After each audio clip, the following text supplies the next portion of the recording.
在昨天6月的最后一天，我们看到了41万剂的 Moderna 送到了台湾。当然，这个呢是我们台湾自己采购的。算一算呢，我们台湾到此刻为止自己采购的呢。疫苗呢，大概只到了这个100多万剂，152万剂。那么其他的呢是国外捐的。那么这些捐赠的加上我们自己采购的，现在我们台湾2357万人，我们全台湾的疫苗就夯不啷当只有526万剂。所以这2天看到大家抢残剂呀，全台湾想抢残剂，真是太可怜大家打疫苗就打疫苗嘛，我们台湾要打那个残剂就是存呢，剩的要打剩的都不能够这个丢掉，太可怜了。那么外购的没有到自产的也没有好，现在全台湾是疫苗荒但是我想先请教一下这个谢大使，疫苗现在看起来是蔡英文施政当中最让民众不满、最让民众愤怒的，但是对他来讲呢，可能也是他心中最虚的那一块，最痛的那一块。虽然他表面上不肯承认，他常常谈话都是讲好的讯息，但是这些问题呢是他不愿意面对。但是我觉得有个突破点，就是之前呢罗志祥讲，他说我们台湾现在是全世界的疫苗乞丐，而是伸手跟别人要疫苗包括我们看到吕秀莲讲说我们台湾是全世界的。疫苗贫户但是这个词汇呢，过去很多人批评蔡英文，但是唯独疫苗乞丐这4个字呢，让蔡英文非常的震怒。所以蔡英文一震怒之后呢，民进党上上下下全部都动起来要这个扑杀罗志强。你怎么看大家对于蔡英文的批评，他似乎都充耳不闻，但他为什么独独对疫苗乞丐这4个字这么在乎？我想这个就是打到他心中之痛了嘛，而且把我们全民的心声都讲出来了。现在台湾真的很多人见面都说，你有没有打？你有没有打疫苗？到底疫苗怎么样？以前是你吃饭了没有？现在是你打疫苗。打疫苗没有？我很多 LINE 上朋友都是传，你打疫苗没有？其实我们比较之前的有些朋友在美国的，他们一传讯息的时候，我昨天打疫苗了，感觉怎么样？所以这个疫苗现在不是说我们台湾所有大家在乎，全世界都在乎那问题就变成今天，其实到了今天疫苗还是这么少。那其实就蔡英文政府他的手下陈时中买的疫苗大概就140万剂对。那可问题他前面吹牛吹这么厉害，然后呢比较我认为让人家无法，我觉得最起疑窦就是说，他这个疫苗的采购的过程跟他这个合约的签订全部跟他的那个蔡英文的毕业就他那个什么博士论文一样全部不给你看。季大使讲到重点了因为台湾疫苗到货的情况非常非常糟糕，这个东西不太符合国际上的一些采购程序所以最近台湾有一种呼声，希望陈时中呢把当初签订的跟海外所有的疫苗采购的合约拿出来给大家看一下。当然了，不可能嘛，因为台湾这个破口3+11，连台湾内部的会议记录他都可以说没有，没有会议记录这个也让大家非常傻了眼。我们中天随便一个小会议都会有会议记录，它这么大的一个事情没有会议记录，所以呢，它跟这个国际间的这个采购合约，大家很想看这个合约到底怎么签的，或者说合约有还是没有，会不会根本在糊弄大家？就昨天蔡英文又讲了又开支票，说在这个8月底前呢，我们会到货1000万剂就随便他讲，你知道，就是每天都在开支票，1000万剂、2000万剂、3000万剂。但不管怎样，到此刻为止呢，我们台湾自己买的、自己又到货的，就只有152万剂这个实在是太差劲了。从去年底陈时中开出了支票2000万、3000万，到现在来个零头，152万剂所以我们看到台湾出现了很多很多的风潮，比方说我们的主播周玉琴。他因为刚好这个家里有事，他就直接飞到美国去打疫苗，打了 BNT 大家看到非常的羡慕。还有呢，这个台湾有一家科技公司，我有朋友也在那里面，他们公司呢是直接包飞机把员工送到关岛去打疫苗大家看了羡慕的不得了。但是今天我想特别让介大使给大家上课的就是疫苗呢，除了保障我们的生命安全之外，其实呢，现在在国际政治当中呢，国际局势中，疫苗的妙用很多就不只是保障个人的生命安全而已。我们看到像最近大陆4款国产疫苗，他们已经都列入了商业出口清单要帮助他们出去。那么另外其中的2款呢，获得了 WHO 的认证那么全世界都在做疫苗外交，这个疫苗外交呢，能够做、能够入局的，就是大国的象征嘛，对，像是中国大陆啦，像是美国啦，像是俄罗斯啦，那么最近日本也来参一咖哈，你怎么看全世界的这个疫苗外交大 PK？ 其实本来这个疫苗啊没有这么敏感的，其实像美国啊、像欧盟啊，他们前面都不是很想送的。对，最主要的原因是中国大陆大批送。对，那我看的记录，大概到目前，大概大陆往外，不管是让人家买的，或者说原证的哈，对，大概是3亿剂。对。那你知道大陆？我昨天看大陆，它国内打的人次一共已经超过12亿人次了，所以它非常的快。那所以大陆其实并不是说它过去没有基础，其实大陆在这个制药方面哈，过去基础就很好，对，是很好，很强，很强的，是国际重要的一个。所以这个问题就是决策的问题。那习近平事实上在这个疫情他大陆控制到没有多久，他就已经在谈疫苗。然后这个疫苗，它当时就定位为所谓的国际公共财。国际公共财就是说，这个不是它因为它的政治的这个目标是所谓的人类命运共同体嘛，所以他认为很多事是超国界的话，就没有所谓国家的这种界限。所以他一开始在他自己开始打的时候，他就已经往外送了。所以过去可能有差不多。也不到半年，4、5个月的时间，大陆的疫苗就源源不断。可是它有一个原则，就是先救穷。对，也就是对于那一些比较穷的国家、买不起疫苗的国家，它就是200万、300万就免费先送过去了。这个是我当时看了很多新闻，就是说很多国家很感激，像这个印尼的这个总统是亲自在媒体面前挽着袖子打中国大陆国药疫苗，然后那个时候他拿着好像200万剂，那已经差不多3个多月前的事情了。当然，美国跟欧盟之间，他们因为自己本身的疫情非常严重，然后这个疫苗虽然他们承诺了很多，可是实际做的很少，而且美国一度被人家批评，不是被一般人批评，是 WHO 不断的批评，因为那个时候美国一支疫苗都不出去。欧洲那时候甚至跟他的欧盟会员国讲说，你疫苗要以欧洲为优先，你不能把疫苗先移出去。所以欧洲也采取什么，就是说欧洲闭门主义，美国也美国闭门主义。那等到他们这个外面的呼声很大了以后，他自己的人也都打得差不多的时候，他现在回过头来就说，我的疫苗比大陆的好，所以呢，我也要用这个疫苗来援助，然后我的援助是不带任何政治条件的，意思就是说，大陆送的疫苗都有政治意图在里面。我们看到大陆最早送出疫苗，包括这个“一带一路”的参与国家有63国都已经接到了大陆的疫苗。那么在这场这个疫苗所谓的疫苗外交当中呢，美国算是入局比较晚的。就像介大使讲，因为美国的疫情呢非常非常的严重，他当然要先救自己人。另外呢，据说他的内部呢有非常多激烈的辩论，赞成不赞成的有一派人认为，如果要送的话，要用一种雨露均沾的模式那么还有一派认为说呢，不用都送，就重点协助就好了哪些国家当然是美国带着目的的，或者说希望能够这个建立起更好的关系的，就来送到拜登呢最近讲，他说呢，在今年美国要这个后发先至在今年就要送出2亿剂的 BNT。那么美国很自豪说他们的疫苗呢比大陆品质好，说他们的 BNT 呢是号称是疫苗界的劳斯莱斯啦当然这个美国入场之后呢，我们看到整个事情就变得很复杂整个国际间的这个疫苗局势变得有点复杂，包括我们台湾，当然我们台湾呢是坚定的跟随美国，所以很早很早之前，在台湾疫情刚刚起来，包括大陆浙江香港都说要送台湾疫苗。当时台湾很多人认为说，疫苗不分蓝绿，疫苗不分颜色，也不分红，反正有疫苗就先打再说嘛如果民进党政府你这么不喜欢中国大陆，说实在的，我们可以用慈善团体、用宗教团体等等去对接但是我们看到硬是不要。那么直到呢现在台湾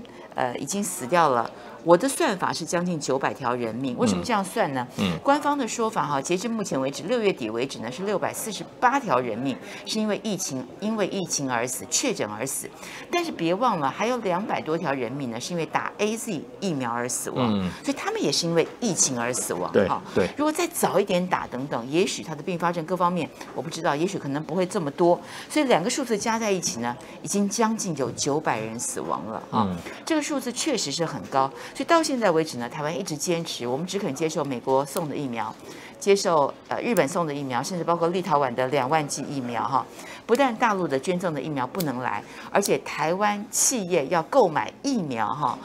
我们看到，一直到今天，台湾已经死掉了接近900条人命，台湾政府才终于准慈济买疫苗，开了绿灯。今天很多绿媒呢是用一种好消息的概念在报道这个新闻，我心里看了就觉得很凄凉哈。今天一个慈善团体用自己的钱，自己付出人力，自己付出金钱，自己付出很多时间的一些成本等等，要帮台湾做事，无非就是希望能够拯救人命嘛哈。但是最后怎么样？好像台湾政府开了一个绿灯，是一种施舍的概念，给你一种 favor 啊，就是说，因为你的形象不错，各方面前面这个郭台铭也好，台积电也好，等他们全部都弄好之后，才轮得到慈济。陈时中呢还一度讲说，太多人申请会给他带来麻烦哈。你怎么看待台湾到底把疫苗当什么？台湾这个疫苗，它这个政策上是一个现在已经看出来是有大的问题。它前面没有积极买疫苗，签的约可能也不是很积极的采购的方式，所以到现在拿这个约啊，我们都排在人家后面。那你约，我认为约的话，有这种定期定额，你甚至你可以投资入股，你甚至可以合作生产，这种的话都会你跟那个药厂哈，这个生产厂你关系比较近的话，你早一点拿疫苗。那有钱的国家都这样做啊，台湾是没钱吗？台湾是有钱啊。但之前说 AZ 有找台湾嘛哈，希望台湾能够设厂，他推掉3亿嘛。但不要，我们说这个3亿太多了，我们没办法，我们只能1亿。后来 AZ 就掉头而去。对 A 亿的所以陈时中一共挡了3亿3千万嘛，另外还有 BNT 的3000万也是他挡掉的啊，这个他自己承认的嘛，3000万 BNT 也挡掉了。所以他基本上今天我认为基本上当时他的政策就是要把台湾人的手臂留给就是所谓的国产疫苗啦。高端啊、联雅这些厂商，他要培植这些厂商，所以要我们等这个疫苗。没想到事先提早亚康以后，那亚康以后最大的问题，我觉得就是他还挡别人给民间的管道要给来救我们老百姓的疫苗，最生气、最耿耿于怀。对他还要挡。这个就非常不道德，因为这些民间团体是用自己的钱呢，对不对哈？我觉得这个实在是让大家无法接受哈。还有，我觉得不妨看看以色列的例子，在目前我们看到防疫上，这个以色列取得很好的一个成果哈。他们900万人这个疫苗呢，几乎都已经打完了，但是最近呢，他们又很惨，因为这个 Delta 病毒肆虐哈，所以以色列人又开始戴起了口罩。所以大家知道呢，未来工会学者告诉大家，恐怕这个全世界呢，就跟流感病毒一样。你要一直跟这个新冠病毒和平共存，每年都要打疫苗，它永远不会从地球上消失了。但是我们看看以色列为什么能够做得那么好呢？我觉得以色列的情况跟台湾有一点点像哦，就它也是这个一个很小的一个地方嘛哈，只有这个900万人口。刚开始疫情肆虐的时候呢，他当然也想发展自己的国产疫苗，以色列的国产疫苗，他很希望这个国产疫苗叫 Breathe Life。那么他们的这个进度呢，目前也即将要进入第3期人体试验，第2期已经做完了。他们怎么做呢？我觉得就很聪明。他们呢就是跟阿根廷合作哈，他们到阿根廷去做3期试验，因为这2个国家向来在过去的医学交流就非常的密切。那么在做之后呢，当然阿根廷有什么好处哈？因为以色列我们看到它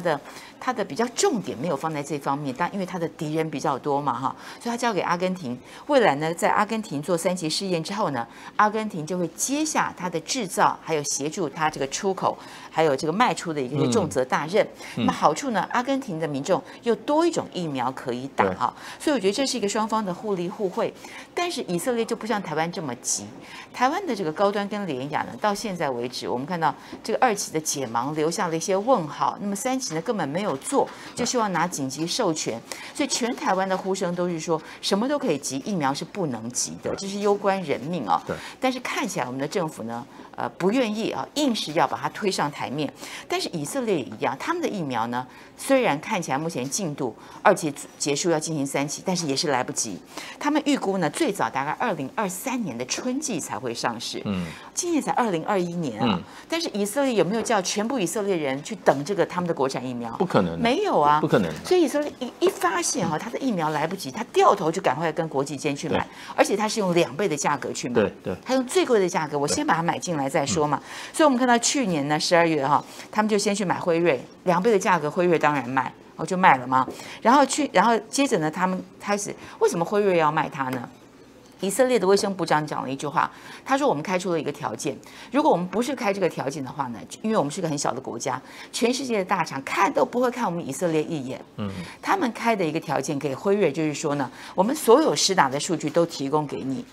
等于是在辉瑞在这里可以搜集一些大数据，它可以用来宣传，让它的疫苗呢更能够获得国际公信力哈，对于它未来取得一些这个证书等等是会更有帮助。所以他开出了这个条件之后呢，辉瑞立刻卖给他。所以以色列很快，以色列多聪明！第一个，我给你的价格是最好的，我给你的条件是最好的。所以以色列呢，去年12月他就拿到辉瑞就开始打了，今年他又拿到 Moderna 开始打。我想请谢大使给我们看一下哈，我觉得以色列启示录啊，对于台湾的民进党政府来讲哈，真的是很重要的一课。对他们应该觉得应该是非常羞愧吧？人家是把人命当作第一，他是把这个扶植国产疫苗当第一。那这个买东西我们都知道，最基本上重赏之下必有勇夫啊。对你出的价钱高，你给的条件好，你就第一个给你嘛。那为什么今天排到最后，我们道理应该就是你不愿意出高价，你给的条件很差，你就慢慢等嘛。那为什么当初会这样子谈呢？我认为就是为了我们这国产疫苗，替他护航。那问题你亚康以后，你还要替谁护航？你现在护到莫名其妙，2期做完就要给人家那个紧急授权，这是全世界没有这样做的，违反现在全世界的基本的这个药学的原理嘛，跟基本的标准。那还更恶劣的呢，他还阻止别人民间去买，这个是最不道德。可是我认为他阻止的原因为什么？因为他不能让民间的疫苗优先的抵达台湾，比他买的或他募来的，或去他化缘来的疫苗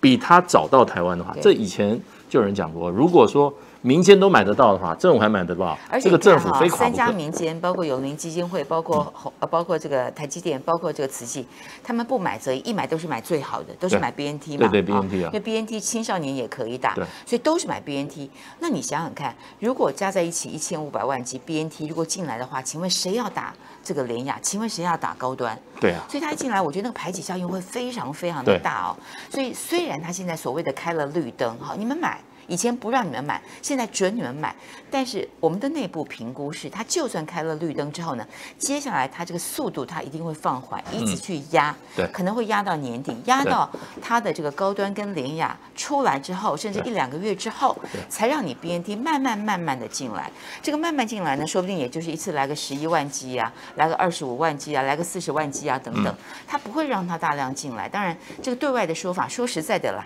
这一期也。大家都知道，也不想跟这个政府为难嘛。你跟这个政府为难，尤其像这个慈济出家人向来是很有修养，也口不出恶言啊。所以我相信他们在过程当中呢，就算是未来遭到这些刁难，恐怕也都只有吞下去。对，他不敢跟这个当道忤逆当道他们当然不敢这样做。真相呢，大概永远没有曝光的一天。但是看起来，台湾的政府打的是这个主张哦。另外，最近台湾很在乎自己的排名，这个彭博的全球抗疫排名，我们台湾本来很好，第5名啊，现在一下子跌到了44名啊。这44名连伊朗、伊拉克都输啊，这也让台湾人民觉得这个情绪很受伤，对不对？这个是国际客观的数据，这个没办法否认的。而且人家也没有特别针对你台湾，全部做出来，台湾就是敬陪末座嘛。那这个敬陪末座，还有一个最大的问题就是。到现在还不晓得有多少疫苗会再进来，大家还在望大汉之云逆啊！不晓得明天陈时中又丢一个出来，又有35万剂，礼拜5会进来，因为他自己也搞不清楚，所以他没事就好像大家开讲一样，这是多可悲的一件事啊！那你现在今天说实话，人家其他像欧美，还有针对的所谓的 Delta 病毒，现在在谈第3剂，台湾连第1剂施打率。我算了，大概8%不到。对，我们的施打率8%的人口都不到。你说这个今天 Bloomberg 做这个评比的话，真的我觉得从这个评比看到了，就是以前我们很久没听到，因为以前民进党他们常常讲说台湾人的悲哀嘛。我觉得今天我们这个整个疫情的防疫啊，尤其在疫苗取得上，居然沦落到此境地啊，真的是台湾人的悲哀，是民进党造成我们台湾人的悲哀。确实哈，疫苗这件事情戳破了蔡英文的防疫神话。我最后一个请教谢大使的问题哦，就是我刚刚讲哈，比保命更厉害的是新冠疫苗，其实在国际间妙用很多哈，可以来这个交朋友，可以来这建立关系哈，疫苗外交等等，在谈判上其实有时候也会发挥一些意想不到的一些效果。所以假设呢，我们台湾真的哈，陈时中如果真的诚实，他真的在疫苗上超前部署，我们台湾此刻疫苗已经有几亿剂的话哈，对，我们台湾可以怎么做？我们台湾在国际间走路有风哎，对不对？你记不记得我们台湾过去送口罩的时候？身为台湾人，大家都有光荣感啊，所以，我们台湾如果真的像陈时中，我们当初没有去挡那3亿剂的这个 AZ 的这个设厂，我们没有去挡这个3000万剂的这个 BNT 的话，台湾今天会怎样？台湾今天就是我们到处送我们制造的 AZ 疫苗啊，因为人家要给我们3亿的生产的合约，陈时中把它推出去了，送日本来，送南韩，送我们这个亚洲4小龙其他好朋友，对不对？我们今天大家生活在台湾，我们也不必天天这个所谓的3级警戒啊，外面餐馆通通关门啊，也不会有今天这个状况嘛，大家还是过着正常的日子嘛。蔡英文政府也不用担心接下来的公投了，也不用担心2022、2024了哈。所以我觉得这个千算万算，算错一件事，机关算尽了这个超前部署，跟全台湾人民撒了一个大谎啊。结果我们现在看到这个苦呢是回向到自己。